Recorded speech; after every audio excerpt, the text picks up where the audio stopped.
welcome to the Right to Reason podcast. I, of course, am your host, Robert Stanley. Today, we will be talking to Ozymandias Ramses II. Fans of his will not be disappointed because this gets deep into philosophy right away. If you are familiar with his work, then you're about to have your mind blown. Episode 39, Is Reality Real? Starts right now.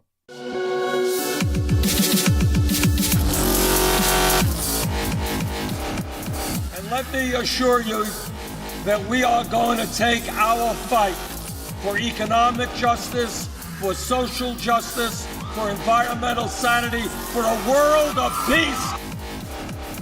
And I think it should be religion treated with ridicule and hatred and contempt. And I claim that right. The cosmos is also within us. We're made of star stuff. We are a way of the cosmos to know itself. What is reality?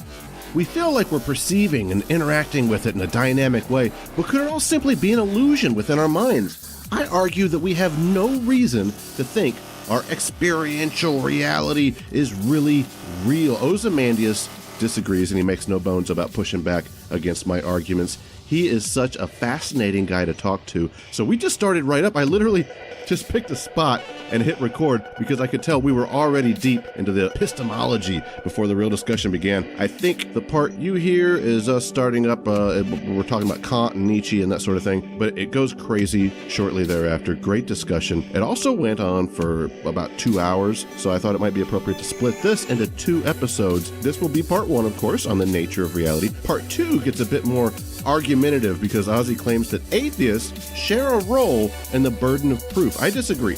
That episode is available to you as well. It is labeled Part 2. Hopefully splitting these 2 episodes up gives you time to process this guy's philosophical depth. Without further delay, I give you Ozymandias Ramses II right after a taste of Percy Bysshe Shelley that I know you'll enjoy. Culture is not your friend. Culture is for other people's convenience and the convenience of various institutions, churches, companies. We very naturally, as a cognitive and behavioral imperative, we form descriptions of the world and we try to figure out what's going on. If you base the design of rockets on science, they reach the moon. It works. Bitches.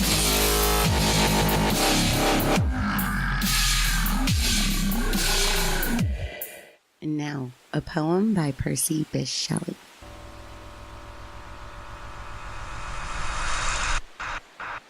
I met a traveler from an antique land who said, "Two vast and trunkless legs of stone stand in the desert. Near them on the sand, half sunk, a shattered visage lies, whose frown and wrinkled lip and sneer of cold command tell that its sculptor well those passions read, which yet survive stamped on these lifeless things.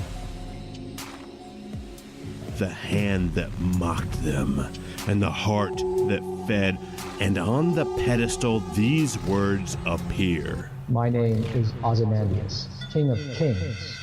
Look on my works, ye mighty, and despair."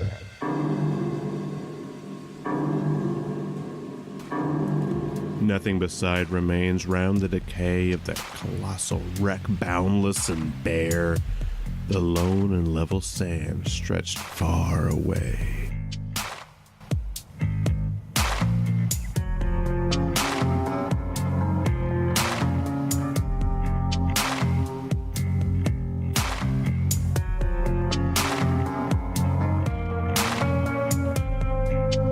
This is Ozymandias Ramses II, and you have the right to reason.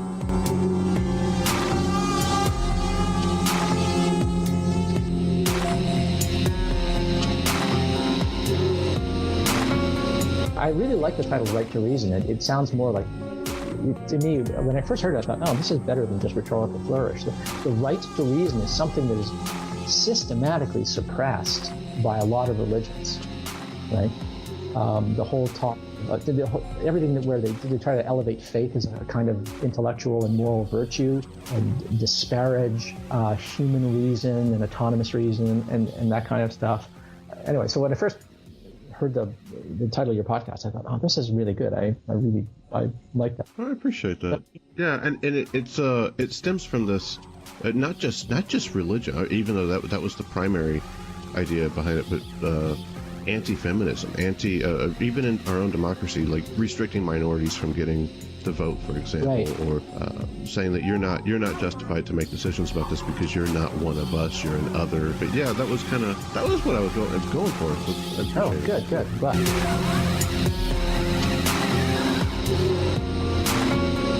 You are listening to the Right to Reason podcast.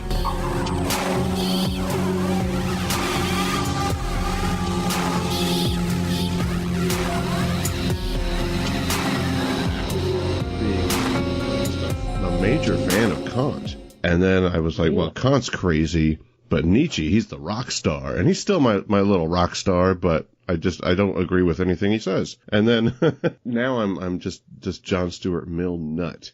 I love Mill. Yeah, I'm just going through all these different guys, and it's almost like I'm just getting tossed by the waves with it, with the whole philosophical experience. If you can remember back to your early days, even though I'm not a young man anymore, but just your early days of being into philosophy and kind of, I would expect a lot of people's experiences this way, where you're just getting like a little boat in the ocean, just getting tossed back and forth, where you say, okay, I'm completely with Nozick now.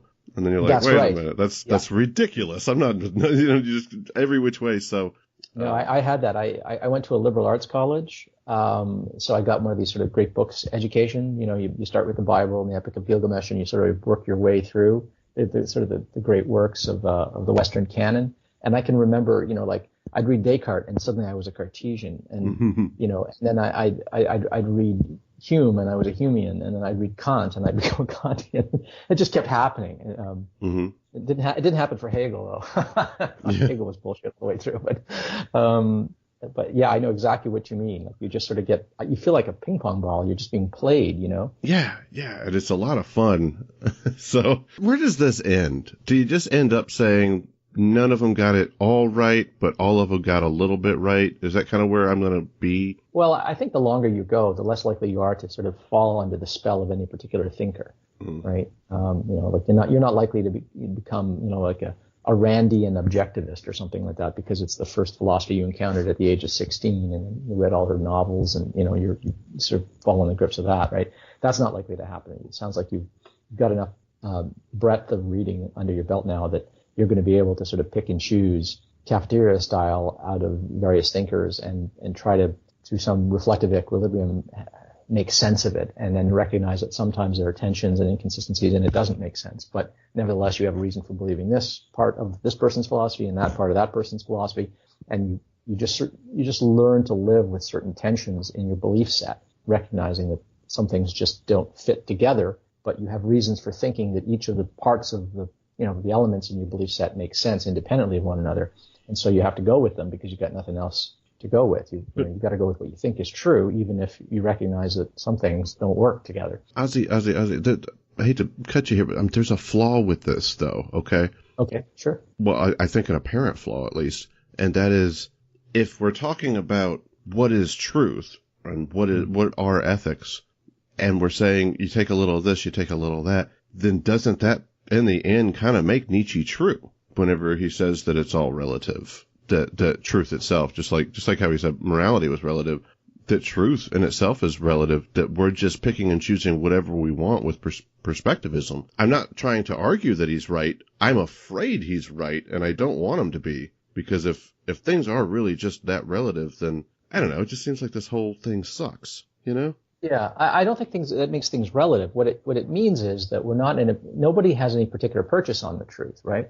I mean, so there's only one truth. Here's a way to sort of understand. Okay, there's reality, there's actuality, there's whatever is the case. Okay, and that is the case, whatever the hell we happen to think about it. And then we all have our different perspectives on it. Okay, and truth is a two-term relationship. Truth isn't the facts. The facts are what make things true, right? The facts, states of affairs, right? Actual states of affairs are the truth makers. They make propositions true, right? So we're walking around and we're believing in propositions. to varying degrees of confidence, right? Sometimes you have very guarded beliefs, sometimes you have very strong, deep convictions about something, and we all have different, beliefs on all kinds of subjects. So the truth is a relationship, I think a correspondence relationship between what you believe and what is the case. The truth is made true by reality. That's got nothing to do with us, right? States of affairs are what they are, independently of what we happen to think, okay? Our beliefs are about states of affairs. Our beliefs about reality, for instance, are beliefs about states of affairs. There's nothing subjective about that. The beliefs are subjective experiences, but the reality is the reality. That's purely objective. It's mind independent, okay? And whether or not our beliefs are true, that's we don't get to decide whether or not it's true. So I don't think truth is relative. I think that the concept of truth being relative is close to incoherent. It violates what we mean when we talk about truth. I think that the correspondence theory of truth is this idea that there's a correspondence between what we believe and reality, and that's what we mean by truth. That, I think, is what best captures the meaning of words like true and truth and veridicality and veracity and falsehood, and all of those particular kinds of epistemic concepts are best cashed out or understood in terms of the correspondence theory of truth. I don't think they're as well captured by coherence theories of truth and relativistic theories of truth.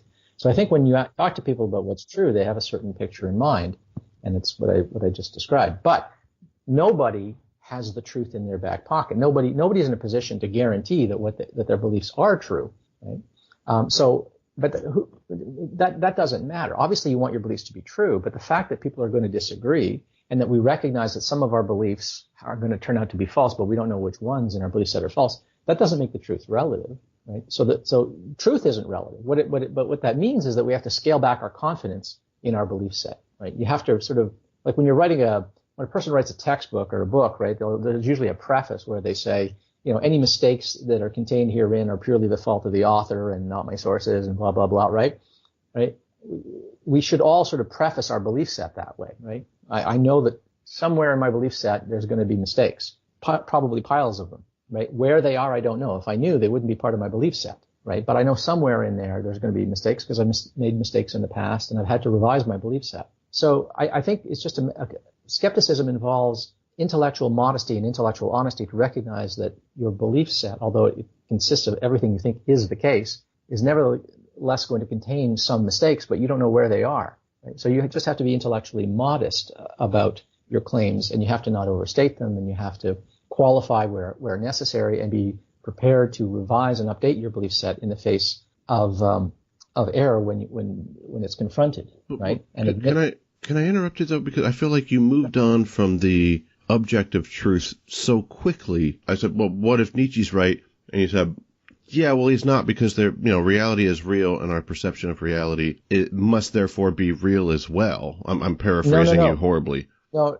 That's the opposite of what I'm saying in that last part. No, reality is what it is. Okay. And truth is a relationship between a belief and a state of affairs, right? That relationship can go one of two ways.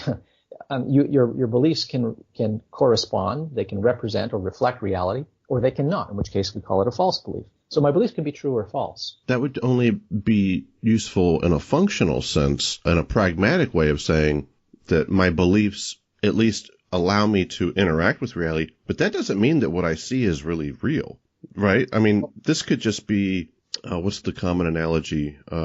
Where you and I are participating in looking at our computer screen of reality, and the icons, we're able to interact with these icons, and there are consequences. Like I remember you used the analogy of you punch yourself in the face. That really does hurt in reality. And the same as you drag that icon to the trash icon, it really does delete it. It really does delete the file. But that's not the file. That's not the data. And even if it were the data, that's not even the real thing. The real thing, all the actual physical parts of the computer, it's really just a perspective of what part of this you say is the actual reality of what's going on within the computer. And the same way, just because we can function in reality doesn't really mean that we're perceiving reality accurately. It just means that, I think it just means, correct me where I'm wrong, I think it just means that we're perceiving it in a functional way as our evolutionary process has developed us to be able to function in it so that we can procreate.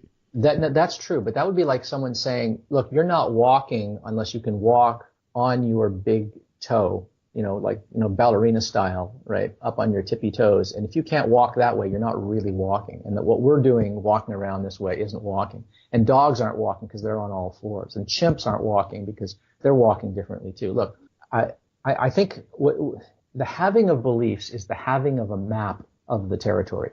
When I say that reality is what it is, what I'm saying is there's a territory out there. Okay? Your belief set is the map that you use to navigate through that territory. And all you've got is the map, okay? You can't look up over the map to see if it matches the territory. You've just got the map.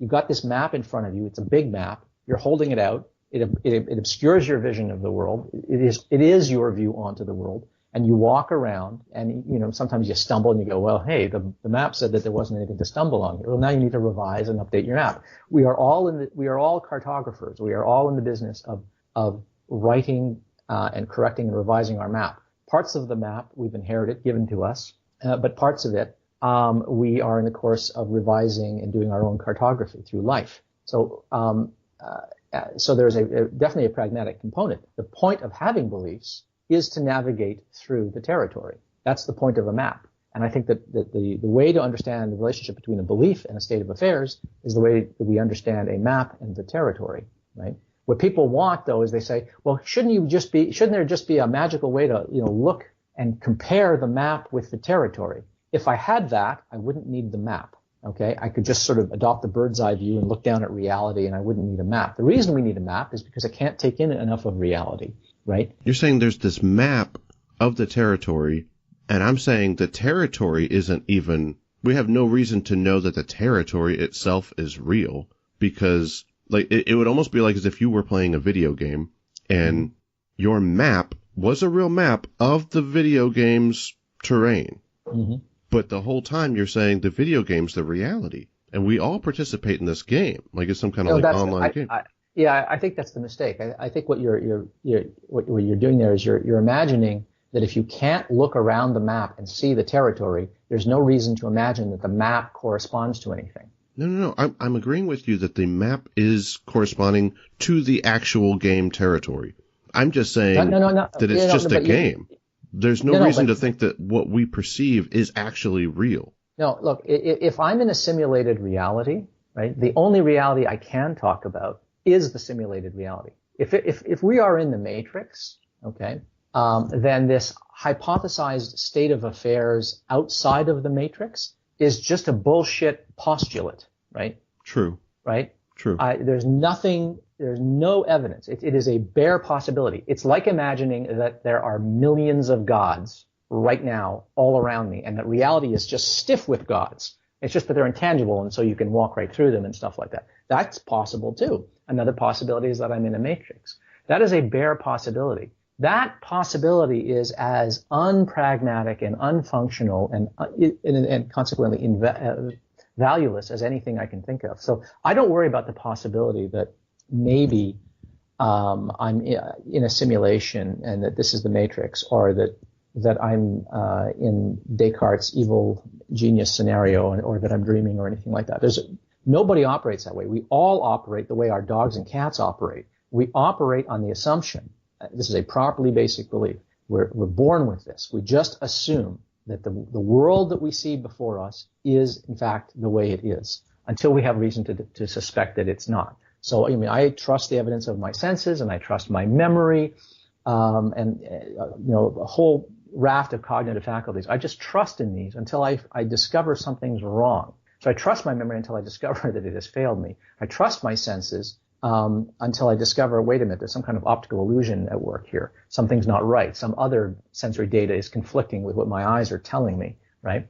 And that's how we proceed, right? So this is what I mean. Like our senses, our memory, our cognitive faculties, all of this is the map. And we blindly presuppose, as a sheer article of faith, that there is a mind-independent reality. This is something that we all do, just like our cats and dogs do. There's no guarantee that it's that way, right? Maybe idealism is right. Maybe there's no physical matter. Maybe it's, we're all just thoughts in the mind of God. That's a possibility. I don't think there's any fact that actually speaks in favor of that over positing a mind-independent reality. But I don't think that gets us anywhere. So what you're concerned about is different from what Nietzsche was concerned about. What you're concerned about is sort of, maybe there's no actual states of affairs, but for Nietzsche, what was motivating him was that, look, science is not giving us the truth. Science is giving us yet another perspective on reality, just like theologies give us a way of looking at reality. And that really this all just boils down to power, and that no particular perspective on reality should be privileged in this way. It's just that for accidental and political reasons, we privilege some over others. So right now, science gets privileged as the way. I think that was sort of what was animating him. I don't think that he was worried that there wasn't a reality, but that we have no purchase on that reality, and that all we have are just these models. And I would agree with that. Yeah, all we have are the models. And what more could you want? What more could you want but an accurate map, a map that allows you to navigate successfully through territory? I want more than the accurate map. You say, what more could you want? That's not good enough. I know I'm being a bit hyperbolic here, but I'm saying I'm trying to speak from the place of passion about my fear of the accuracy of Nietzsche's perspectivism. And I totally with you that he was arguing with scientists, but and with science itself. I feel like perhaps he might have had something right in reference to perspectivism, because, okay, this Australian jewel beetle, you've heard about this guy, how he just wants to hump beer bottles that are thrown out into the dirt. No. It's a good analogy of the problem with thinking that reality is real. So evolution has told this jewel beetle to go find girl jewel beetles and screw them, right? And they're much larger than he is. He likes them big.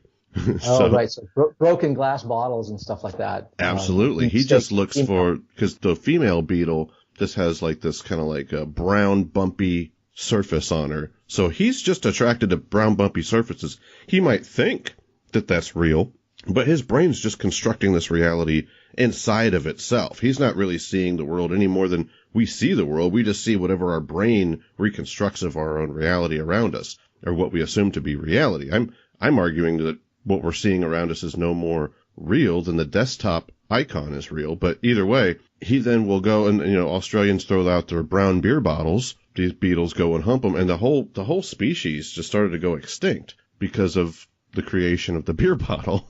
It's kind of funny and tragic at the same time. But I think it makes for a good analogy of what we might be experiencing here. There's no reason to think that evolution has made us better at perceiving reality. It's almost like we have the mistaken idea of our evolutionary progress of it being like a ladder, and we're just that much, like our consciousness is stronger than the monkey's consciousness or a dog's consciousness, and our intelligence is higher, so therefore we're at the top of the train. I think we also think of our ability to perceive reality as this progression through evolution, but there's no reason to assume that we have a better perception of reality than a dolphin. We have no idea.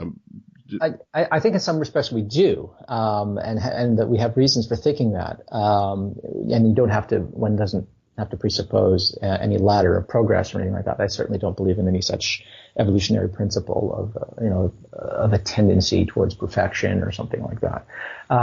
But you sort of have to ask yourself from an evolutionary perspective, what the hell are beliefs for? Okay? I mean, think about like a simpler organism, okay, that has eyes, think of something like a snake or an insect or something like that, okay? Something that's, intellectually less sophisticated than us and has fewer capacities than us. But just think of something that has simple perceptual abilities, okay? Think of an ant. Slippery, slimy snake. I'm with you. Yeah, whatever. Okay. Now, a snake trusts the evidence of its senses, and so do we, right? What is the point of having sensory organs? The point of having sensory organs is to give you information about your local circumstances, right? So the sense of touch gives you, the most immediate and direct information about your local circumstances. You bump into something hard, or you feel a breeze on your skin or something like that. Your sense of touch gives you information about your most immediate local environment, like literally what is up against you, if anything, okay? Whether it's air or, sunshine on you, or, a wind or a solid object or something pokey or whatever, okay? And then you have perceptual capacities that are distal, that allow you to take in information about your local information that is a little bit more remote. your eyes, for instance, allow you to see a certain distance, and depending on the acuity of your vision, you can see a great distance. Okay. And your hearing allows you to hear things even before you can see them, and things that are behind you, for instance, so your vision is sort of forward directed, but your hearing, you can hear things that are behind you or next to you or above you or below you and stuff like that without you having your eyes pointed in that direction. Okay.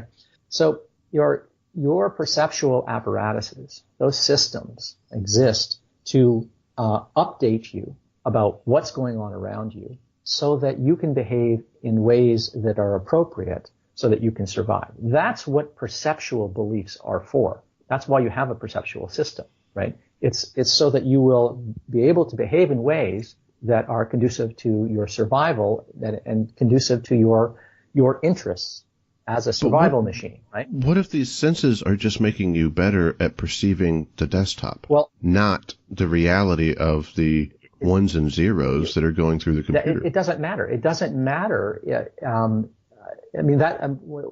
When I say it doesn't matter, I mean that literally doesn't matter. It doesn't matter what the nature of ultimate reality is. The ultimate ontology of reality, whether it's materialistic, whether it's software, whether it's thoughts in the mind of God, it doesn't matter. Your eyes are for seeing. Your hands are for grasping. Your memory is for remembering what took place. Okay? That's what your brain evolved for. Your brain is not a truth machine. Your brain doesn't care about the truth. We care about the truth because the truth would allow us to track reality, right? That's what truth is. It's about the concept of truth exists. The reason we have a concept of truth and value a notion of truth is because we want to be able to get by in the world given the kinds of critters that we are, right? What we want is a map that reflects reality relative to what our interests are, and in our case, a map that we can update so we can discover where the map that we've inherited genetically and the map that we've inherited culturally from our society and our parents is inaccurate. Right? That's all you want in your true beliefs. What more do you want in your true beliefs but the instrumental ability to know what to do and when to do it? There's no point in chewing when there's no food in your mouth. There's no point in fleeing when there's nothing chasing you. There's no point engaging in fucking behavior when you don't have a sexual partner. Okay? These are not conducive. These behaviors are not apt to conduce to your survival, right? You need to chew when there's food in your mouth. You need to copulate when there's a partner to copulate with. You need to flee when there's an enemy pursuing you. You need to stalk prey when there's prey there to be stalked. That's what our sense organs are for. That's what our memory is for. That's what our inferential and rational faculties are for. They allow us to do this, right? And when we're talking about the truth, what we're talking about is our mind's capacity and our sensory capacities, all of those cognitive faculties, their capacity to update the map so that we can achieve the ends that we want. And if you say, well, that's not good enough, well, I'm sorry, nature doesn't give you any more than that. Nature doesn't owe you anything. Nature has furnished us with these cognitive capacities for this reason, right? They serve these functions. That's what beliefs are about. Beliefs are just your perception, your picture of reality. And if it turns out that your perception of reality is one where you allegedly mistake software for some material, physical reality, it doesn't matter, right? The reason your brain is here doing what it does and operates the way it does is to do the things that we do, right? That's not a trivial claim. That is an empirical discovery that we've made as a result of coming to understand evolution and natural selection. This is how our brains work, and this is what it's for. Belief isn't ultimately about truth. The reason we care about truth is because we care about having behavior that is well suited to what's going on around us right now, minute by minute, so that we're not behaving in ways that are just contrary to our own interests and our own survival, right? So it doesn't matter if I'm in the matrix or not, right? My beliefs, if I'm in the matrix, okay, and I am seeing a cup of tea in front of me, it doesn't matter if that cup of tea is made out of matter, or it's a thought in the mind of God, or it's just a stream of code instantiated in some digital computer, right? That simply doesn't matter, right? I can sit on a chair, whether a chair is made out of atoms or whether it's made out of the thoughts and the mind of God. I can still sit on the chair, and that's all we need. We don't need more than that. To ask for more than that is surplus to requirements. Does that make sense? So in a way, I'm just tapping into just another form of solipsism.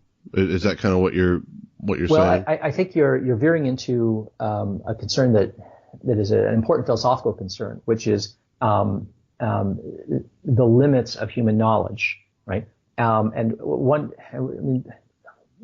We have this idea of beliefs being more or less accurate, right? I mean, I can see the cup in front of me, and I think and there are features of the cup that I can see and perceive accurately that a colorblind person couldn't perceive, right? A colorblind person is going to be able to see where the cup is going to be able to infer the composition of the cup and certain properties of it, and the shape of the cup, certainly. But he or she might not see the colors that I can see, for instance, right? So there are degrees of accuracy, right? To the extent that my map is a color map and his map is a black and white map, I have a richer map, right? I can do things with my map that he couldn't do, okay? The colorblind fellow is limited along at least that axis. Right? There are certain things that he can't do with his map that I can do with mine, because mine admits of the discrimination of certain colors, right? It doesn't matter if ultimately the colors are just photons or reflective frequencies, or, it doesn't matter how you want to cash out what a color is, or whether colors are just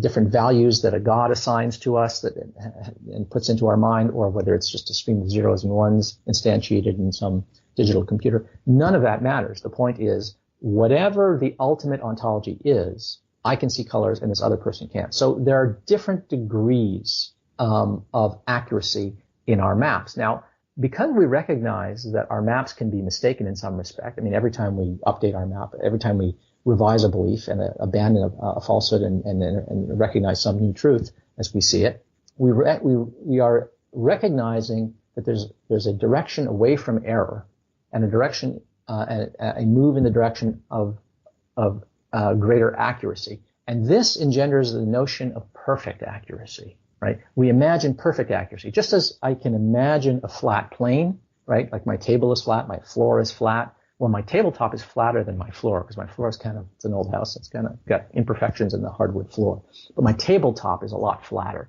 But I can imagine a surface that is even flatter still, that has no imperfections, that is absolutely featureless. In fact, I can imagine a flat Euclidean plane that extends infinitely in two directions and has no elevation, no bumps at all, right?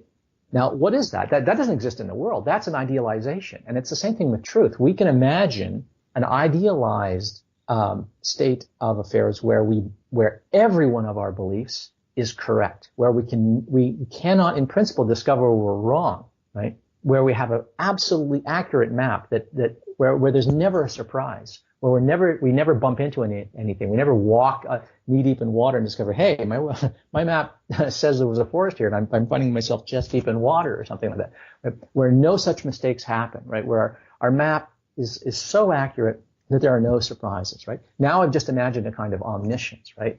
Where my beliefs map reality perfectly. But that is an idealization as much as a Euclidean flat plane is an idealization of ordinary mundane flatness that we encounter in the world. Things in the world vary in their degree of flatness, right?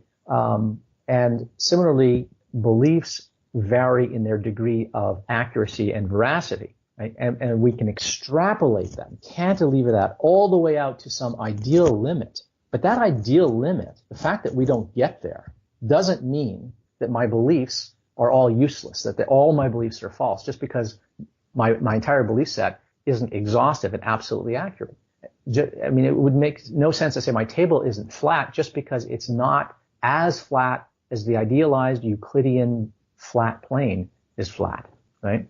And so I think what happens is we can extrapolate the concept of truth and correspondence to such a degree, to the nth degree, that it can lead us to feel dissatisfied, like, oh, well, geez, there's something wrong with my belief set, right? There's something wrong with beliefs in general, but there's nothing wrong with beliefs in general. Beliefs are what you think is the case, and some of our beliefs are true, and some of our beliefs are false. And even when two people have beliefs that are relatively similar, one can be more accurate, that is, better reflect reality than another. So I'm not concerned with the fact that I'm not omniscient, and that I have no way of guaranteeing that any one of my beliefs is correct and won't be later revised and abandoned. Right? That doesn't bother me. It doesn't keep me up at night. In fact, it keeps no one up at night. I think where we get anxious about this is when we focus too much on the ideal limit and then judge too harshly our actual epistemic situation against an ideal limit that is nowhere to be found in the world. Does that make sense? Okay. Yes. If my flaw with this line of thinking is that it's solipsistic in nature, and well, it's not that it's solipsistic. It's that it's because you're not positing that there's only your mind, right? But what it is it's a kind of radical skepticism, right? What if all my beliefs are systematically mistaken? Well, if all your beliefs are systematically mistaken, right, then it can be trivial. Like, right. I mean, who cares if I'm living in the Matrix or if I'm living in a physical world, right? If I'm living in a physical world. That's exactly where I was wanting to go. Is the beetle doesn't care if he's screwing a real female beetle or the beer bottle. But since we are aware that he doesn't know that, but we have a perception of reality that allows us to recognize the difference, and we can then look at our own evolution and say our own evolution hasn't developed a clearer understanding of reality. It's just developed to make us better at procreating. Therefore, our reality could be just as flawed as the beetle. In that level, there is a certain amount of just tragic uncomfortability, in the same sense as your analogy of the Matrix, for example, where you say, well, who cares? Well, I care. I care even if I am in the greatest Matrix computer construct reality there is, and I'm really happy. I'm cutting up a big juicy steak and having the best wine with some caviar and what have you, and everything's just perfect. I don't want to get distracted by the woman in the red dress, to use the Morpheus scene, right? Mm-hmm. I want the real, even if it's not as good, because real is real. So if there's a potential that this isn't real, it matters which pill you choose. I mean, that was kind of the whole point of the story. But right? that's because they're in the Matrix scenario. When I'm talking about the movie The Matrix now, in the Matrix scenario, you're presented with two realities that you can discriminate. I mean, Neo sort of wakes up, he comes out, and he discovers his body is different than his illusory body in the Matrix. He discovers that the physical world around him, his perceptions now that are impinging on his senses, are different than the perceptions, the mental experiences that he was having when he was plugged into the Matrix, right? That's a difference that makes a difference. Suddenly he discovers, how about that? My picture of reality was inaccurate. How do I know that? I've got a set of beliefs right now that conflict with that picture. That's how you wake up in the morning and know that you were just dreaming. How is it that you wake up in the morning and you go, hey, the experiences I was just having for the last 15 minutes were all illusory. They were all, I am not, in fact, a French tightrope walker, but I just dreamt that I was living in France, that I spoke French, that I was a baker, and that in my spare time, I was a tightrope walker, right? How do I wake up and discover that that's not the case? Well, what happened, the reason I pass ontological judgment on those experiences and say those were just a dream is because they conflict with everything in my present experience, and I can remember other experiences, like from, when I went, before I went to bed, that are consistent with what I'm presently experiencing, and that the outlier is this set of experiences of me dreaming I'm a Frenchman and a baker and a part-time tightrope walker, right? That's the outlier, right? I pass ontological judgment. My existential crisis that I'm having right now is more like a lucid dream. I am in the dream. Like, I agree with you. Once you wake up, you realize that the dream wasn't really real, only afterwards, right? But I'm in a lucid state right now. I just became self-aware that I'm dreaming. And that's why I don't feel comfortable in this reality. You know what I mean? I think you're imagining a finding yourself in a situation. See, it would be awful to be in Neo's situation and wake up and discover a set of facts that is completely at odds and discover, how about that? I was in a simulation. Nothing that I thought happened actually happened to my body. My body was actually plugged in here like a battery, right? And I was powering this plant, one of however many millions of us there are plugged into this system. And that's what's been happening to me. And I had no idea, okay, that all the experiences I had were really a kind of dream, right? That I was being fed these experiences, okay? Once that happens, you revise your belief set, right? But in the absence of such an experience, in the absence of taking the red pill and having the subsequent experiences that result from taking the red pill, there's no reason to be worried that you're in the matrix, which is why none of us are actually worried that we're in the matrix. It exists as a philosophical possibility that we might have experiences that would be so at odds with what we experience now that we would judge what's happening now to be dreamlike and false, right? But I'm not worried about that until I have such experiences, until I have a red pill moment, right? But the mere possibility isn't itself a red pill moment, right? Have you actually had experiences where you now look at your life and go, hey, everything that I lived is a dream? I'm sure you haven't, because you don't, in fact, think that everything that you are living now is a dream. What you're worried about is the possibility of a future experience that is red pill-like in character. But you haven't had that experience, right? So what I am suggesting is that you are feeling a kind of epistemic anxiety about the possibility that you can't guarantee that you won't have a red pill moment. But that doesn't mean that what you're experiencing isn't real and that it's an illusion, right? I would submit that it's not an illusion. The fact that you perceive differently than a bat does, and you perceive differently than a snake does, right, is a result of evolution. But we're all living in the same world, right? Evolution has shaped our psychology and our cognitive apparatuses and our cognitive functions to serve the reproductive interests that we have relative to the kinds of critters that we are. So my perception of reality is different from a bat's, and it's different from an insect, and it's different from a snake's. And I enjoy certain capacities that certain other species have. I don't have echolocation, for instance. I cannot let out a scream and figure out the texture of your clothing just by listening to the sound coming back without even looking. If I want to know the texture of your clothing, I have to look at it and rely on my memory of what clothing of that visual appearance feels like and what kind of textile is made from, right? Or I have to rely on my sense of touch by actually touching your garments to know what the texture of your garments is, right? I can't rely on echolocation, right? But that is an accident of evolutionary history, that a bat can do that a bat can hear texture, whereas I must feel texture or see texture and remember texture, right? But that doesn't mean that we live in different realities, right? We have different perceptions of reality. We have different avenues on reality, but that's no different than a person who's colorblind and a person who sees colors, right? We both see the world. We see it differently. The person who's colorblind is at a relative disadvantage because he or she cannot make certain discriminations that another person can.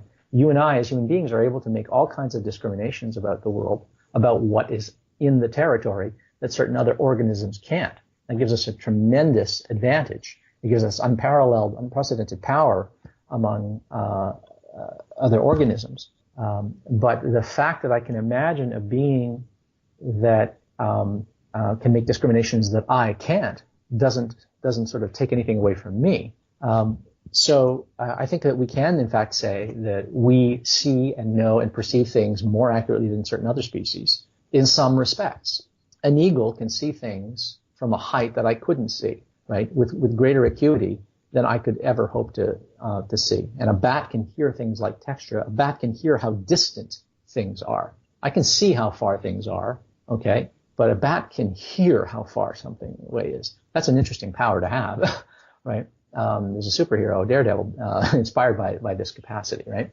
I can't believe we've been going for like 40 minutes. The listener is going to be like, what the hell is wrong with these guys? Can I introduce you? Ladies and gentlemen, Ozymandias Ramses II. I'm really happy you're on the show.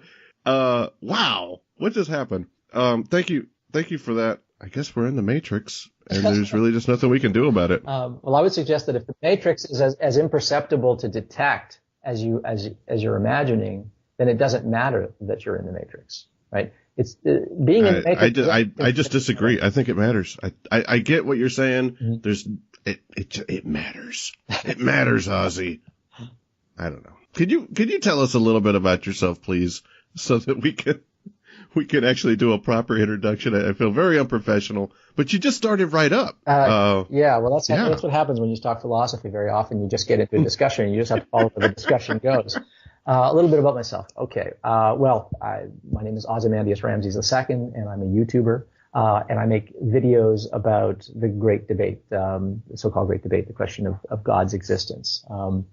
My background is in philosophy, contemporary analytic philosophy. Specifically, my interests were in the philosophy of mind, philosophy of language, and especially epistemology, epistemology is that branch of philosophy that concerns itself with belief acquisition, the nature of truth, theories of truth, what is knowledge, how does one justify a belief, areas of, having to do with the philosophy of science.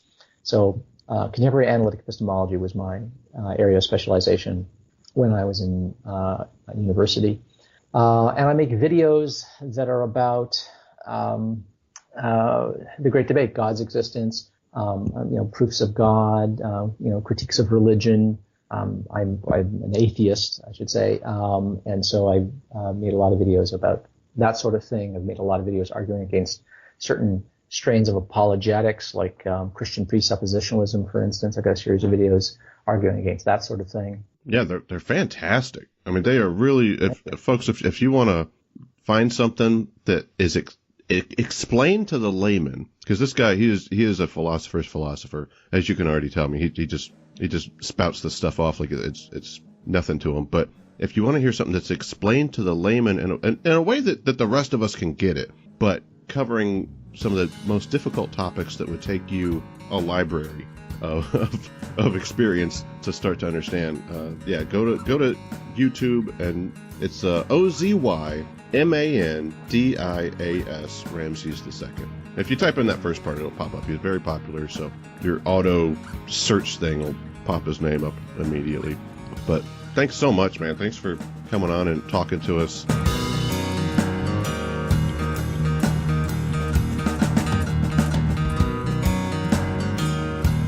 Ozzy is a great friend, and I enjoy talking to him every time.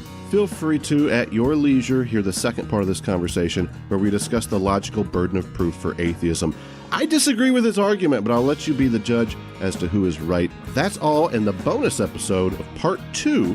As for this episode, let me remind you that music is always brought to you by A Lost State of Mind. Learn more at loststateofmind.com. If you feel these discussions have value, you can share us on social media, like our videos on YouTube, rate us on iTunes, support the show at patreon.com/right, and learn more at therighttoreason.com. I'm signing out, reminding you that whether this reality is real or not, you have the right to reason.